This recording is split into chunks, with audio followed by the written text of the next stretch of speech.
In today's video, I'm going to teach you the way that you can verify your Dailymotion account. Welcome back to a new tutorial video on how Genic.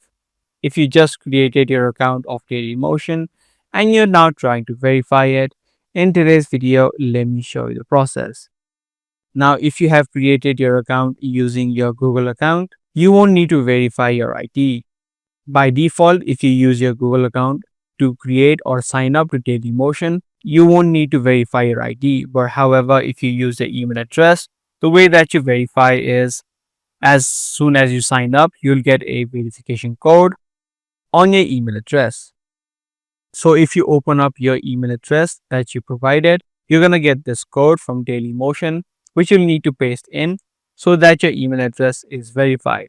Along with your email address, your account of Dailymotion is also going to be verified.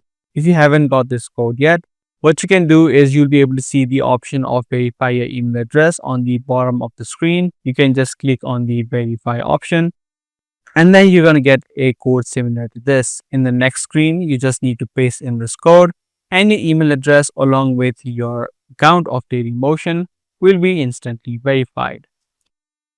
So as I said, if you use your Google account, you won't get this email.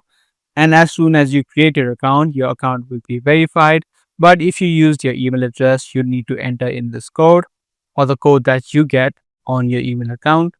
And then your account along with your email address are going to be verified. So that was a quick tutorial video about the way that you verify your account on Dailymotion. I do hope this guide video did help you out. If it did, be sure to subscribe. That's going to be all for today. I'm going to see you guys in the next one.